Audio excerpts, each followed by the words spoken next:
এই আলেমদেরকে তোমরা রাজাকার বানাইছো। আলেম দেখলেই রাজাকার। আহারে, মাথায় টুপি আর দাড়ি, স্বাধীনতা বিরোধী।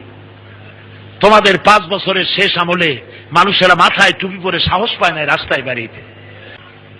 শাইখুল হাদিস আল্লামা আজিজুল হক, আমি যার ছাত্র হওয়ার যোগ্যতা রাখি না, এত বড় আলেম, 60 বছর বুখারী শরীফ পড়াইছেন।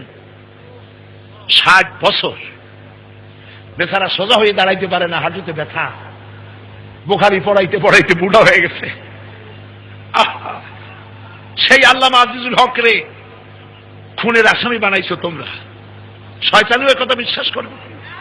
আল্লামা আজিজুল হক মানুষ খুন করছে, শয়তানি বিশ্বাস করবে? তোমার মন্ত্রীর ছেলেরা মানুষ খুন করেছে, তাকে জেলখানায় ডিভিশন দিয়েছো।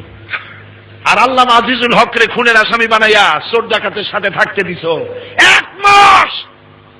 শাইখুল হাদিসকে উযু গোসলের পানি দেওয়া হয় নাই। আল্লাহ দেখে নাই?